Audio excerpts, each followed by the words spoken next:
A lot of this isn't going to make sense to you, and I'm sorry about that. I'm just going to start at the beginning, with the house.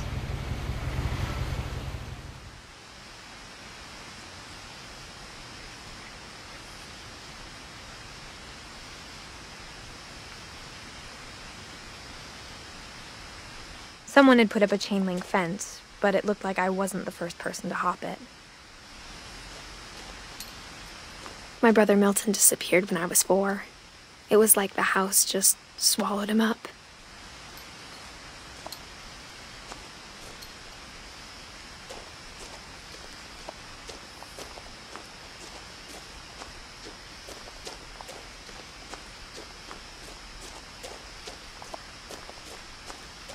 I lived here until I was 11, but I wasn't allowed inside half the rooms.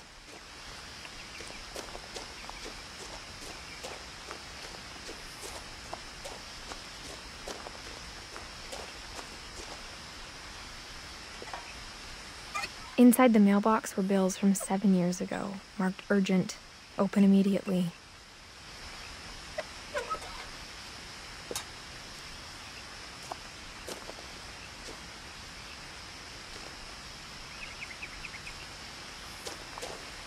I hadn't been back since my brother Lewis's funeral.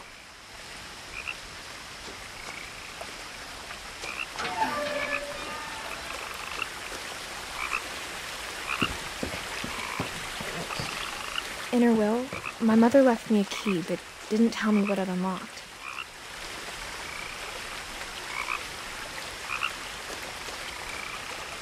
Maybe she thought I'd know, or she thought that the mystery would be enough to bring me back.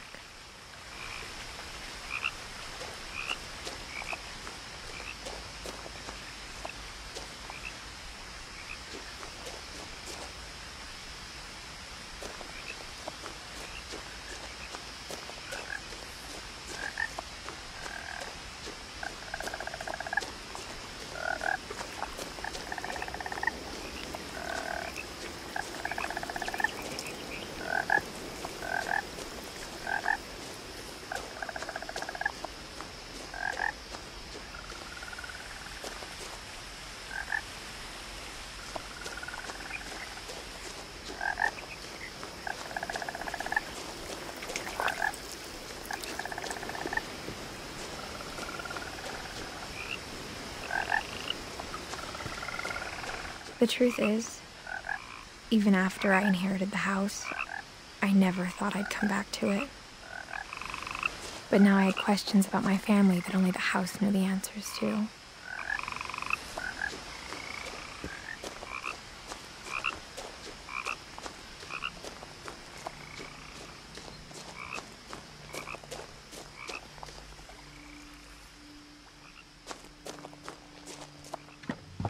The woods around the house have always been uncomfortably silent, as if they're about to say something but never do.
house was exactly like I remembered it, the way I'd been dreaming about it.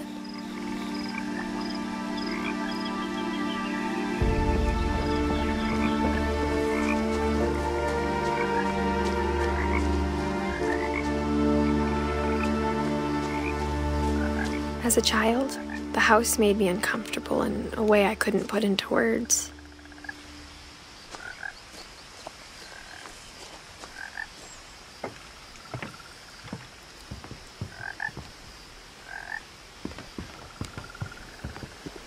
I asked Edie once about the dragon in the pond. She said it had killed her husband. I was 6. It seemed like an odd joke to me even then.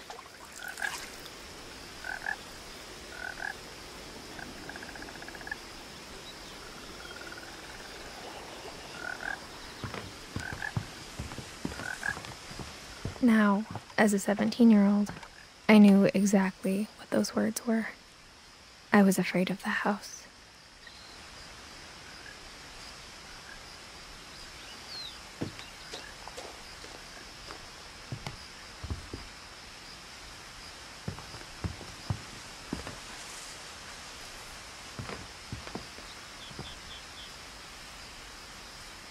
I hoped the key might unlock the front door.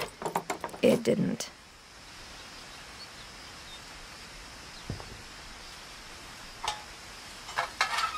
Looking in, I felt like the house itself had been waiting for me.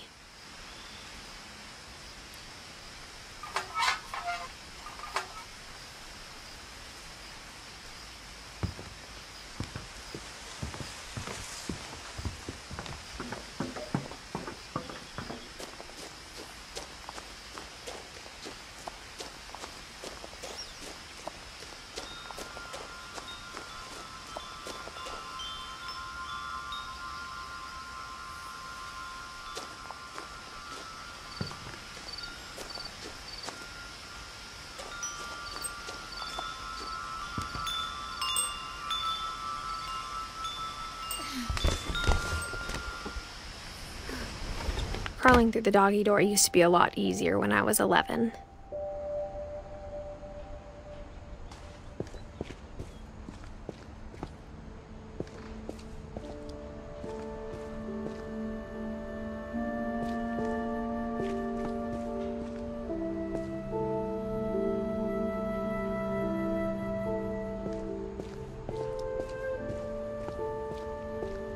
For the first time in years,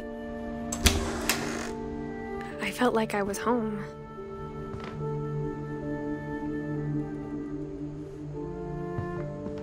But instead of a family, there were just memories of one.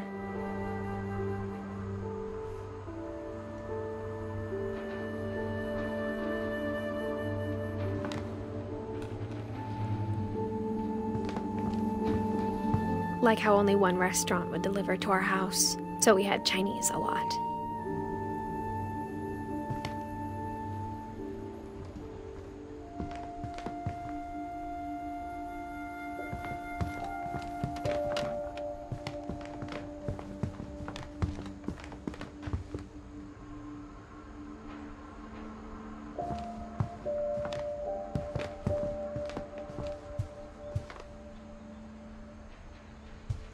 The table was still a wreck from the night we left. It was like a bomb had gone off, killing everyone but sparing the furniture.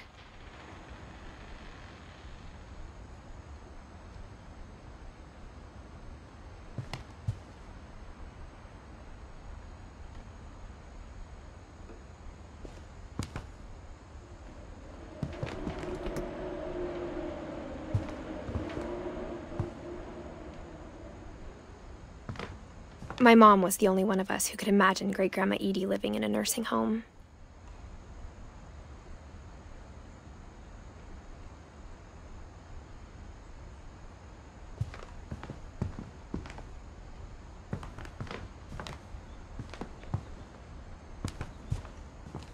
Nothing in the house looked abnormal.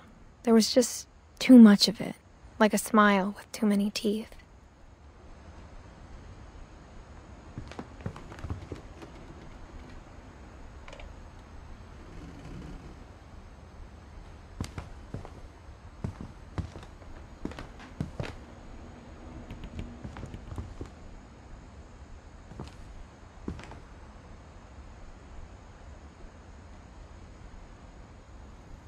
Even the fireplace had a story. Edie told me the bricks came from the original house, after it sank.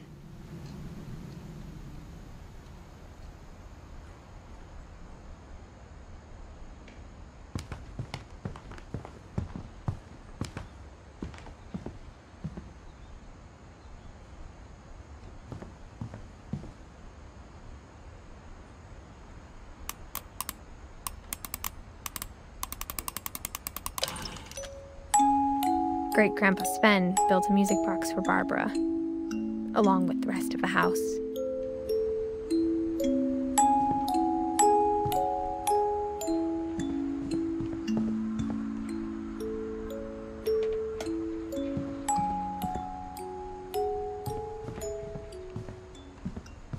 My mom wasn't much of an optimist, but she never stopped believing that my brother Milton was alive.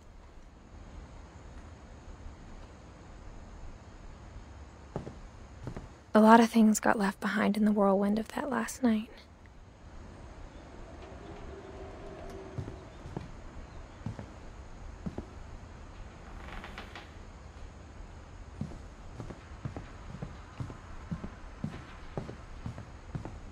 Mom always told me to stay out of the basement, so I wasn't too surprised when the key didn't fit.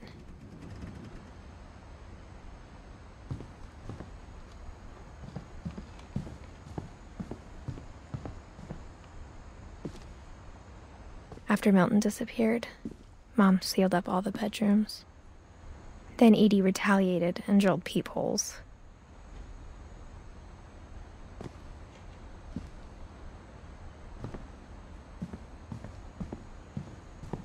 Whenever people ask me about my family, the first thing they always want to know about is Barbara.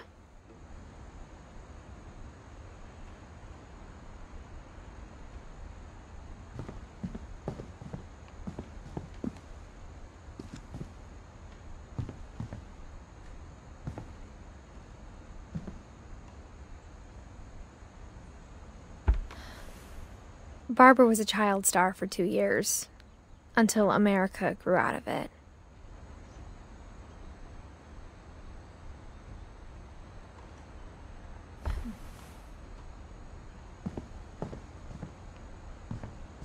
Edie's father, Odin, built the original house.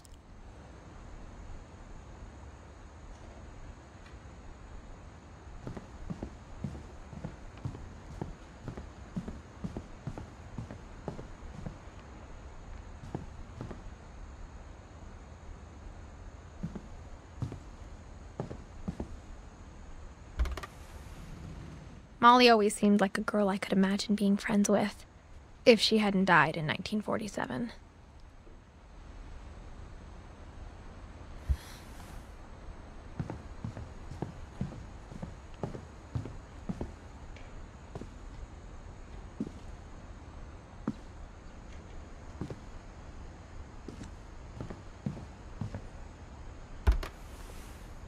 Edie told me once that every Finch who ever lived is buried somewhere in the library.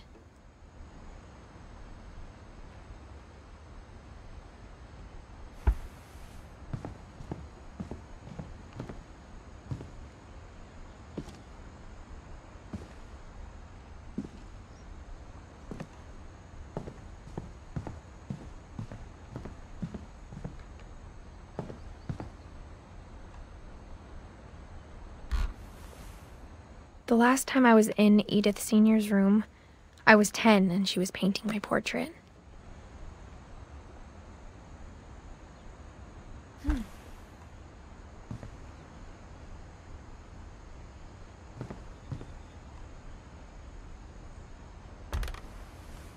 My Grandpa Sam spent 7 years sharing a room with his dead brother, Calvin.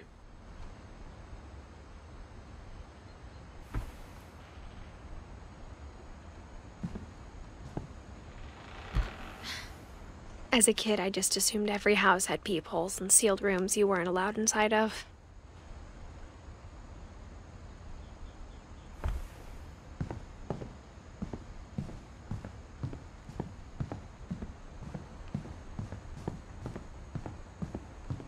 I spent a lot of time playing in Great Uncle Walter's room.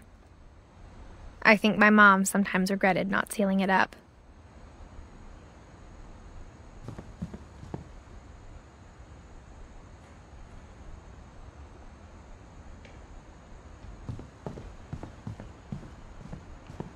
Lewis told me there were secret passages, but I never believed him.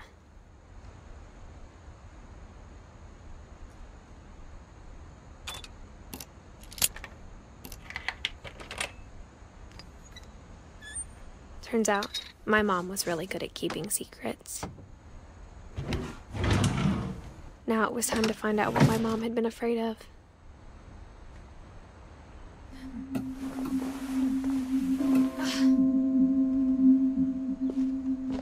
From the paintings on the wall, it was clear my brother Milton had been here before me.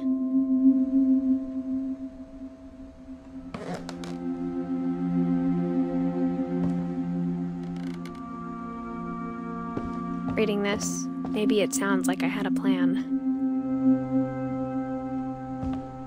But I had no idea what was behind that door.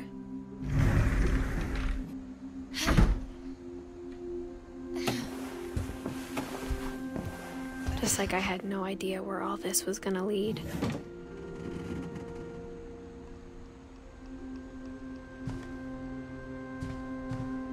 I grew up looking at Molly's room through the peephole. Molly's gerbil had a tiny bedroom with its own even tinier gerbil cage.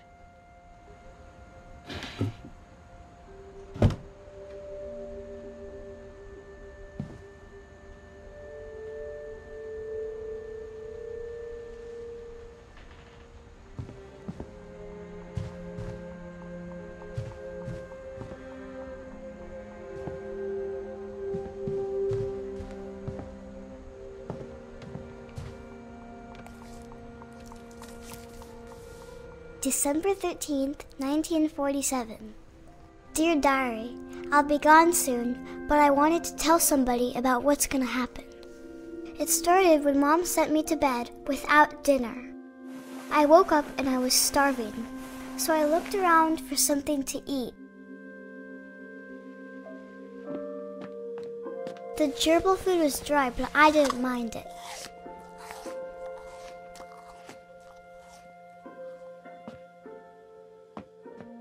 My Halloween candy was all gone.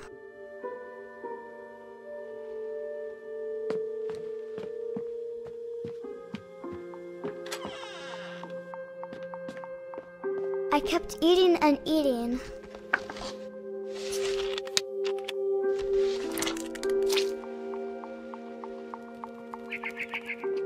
I ate a lot of things that night.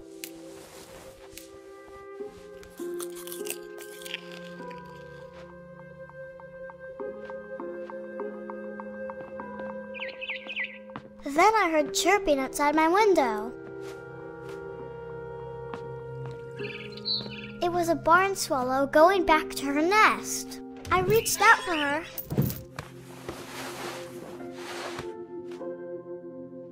And suddenly,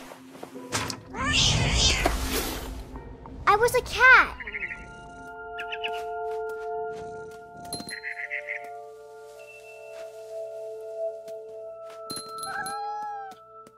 I tried to be quiet, but the bird was really scared.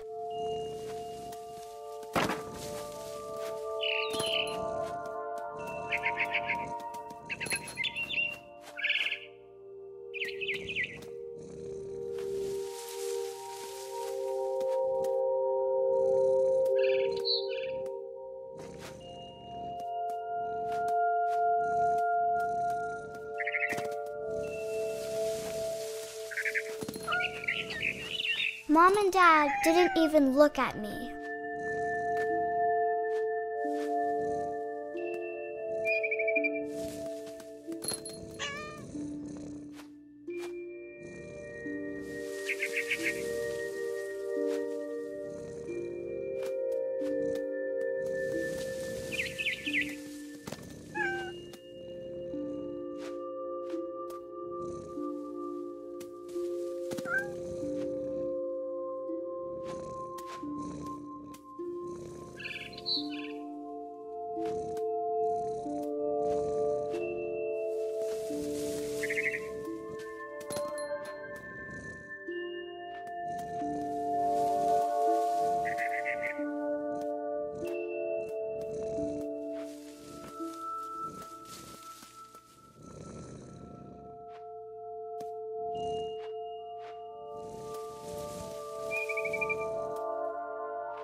I jumped and I almost got her.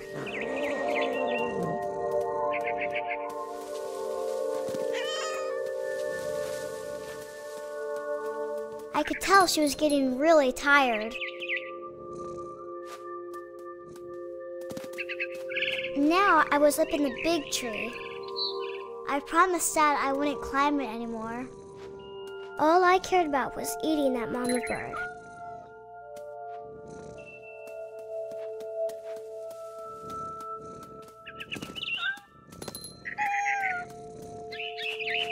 I gobbled her up.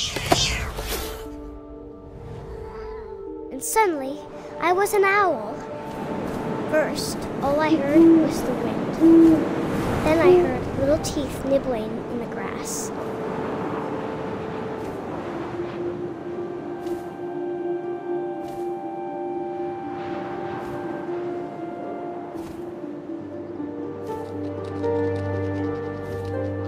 Rabbits.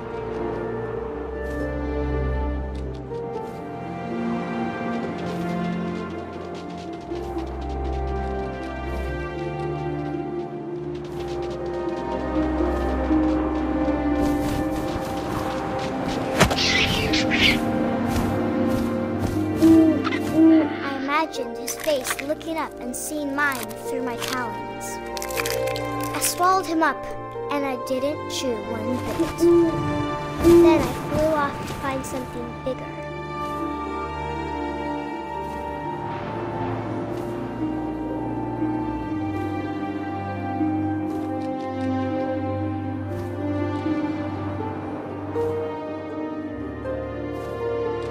A mama rabbit.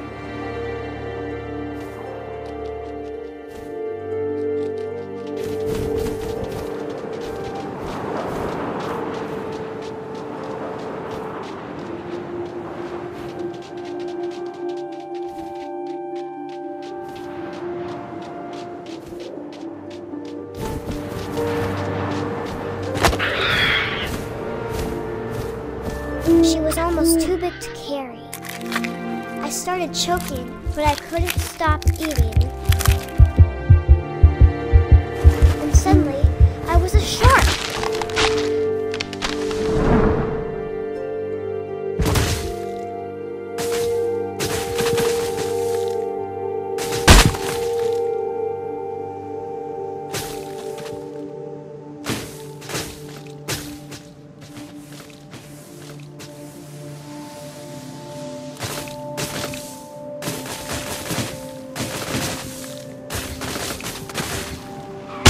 I rolled off a cliff and into the ocean.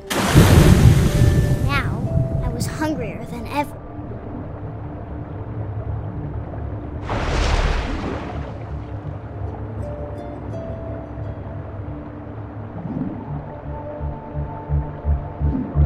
I wanted fat, juicy seals.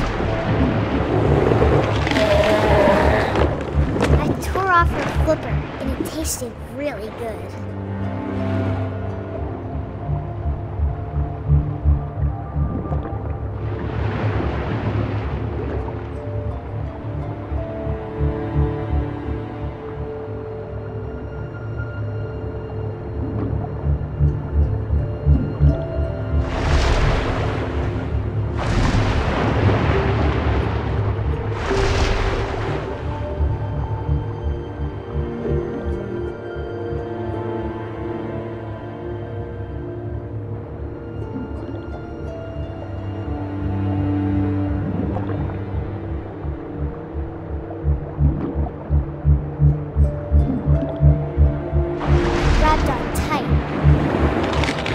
So hungry, I jumped out of the water.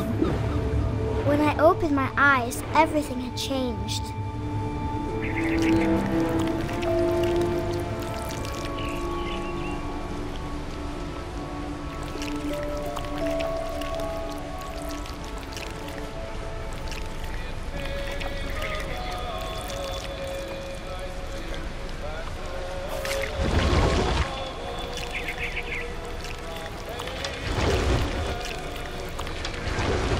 now I was a monster and I smelled people everywhere.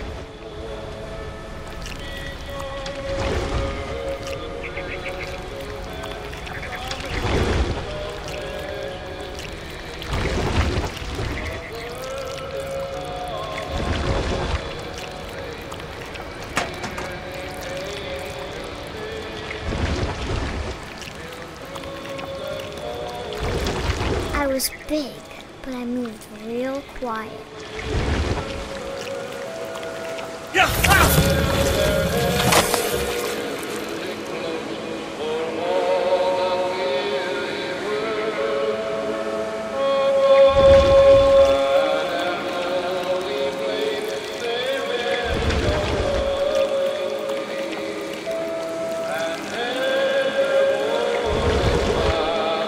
I wanted to stop, but also I didn't.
Last passenger, I was still hungry. And across the water, I smelled something new. Something I had to have, so I swam towards it.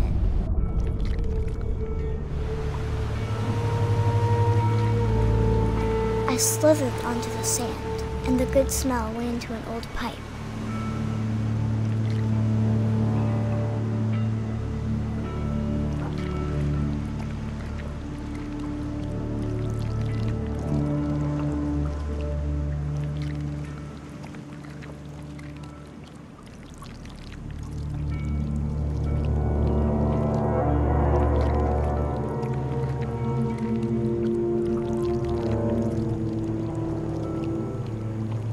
I got closer and closer.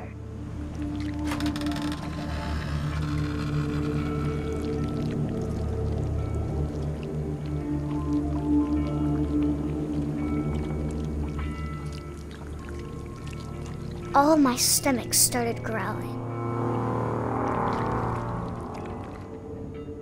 And suddenly, I was me again. I held my breath for a long time, but I couldn't hear anything. I think it's waiting for me to fall asleep. But it's not going to wait much longer. It needs to feed, and we both know I will be delicious.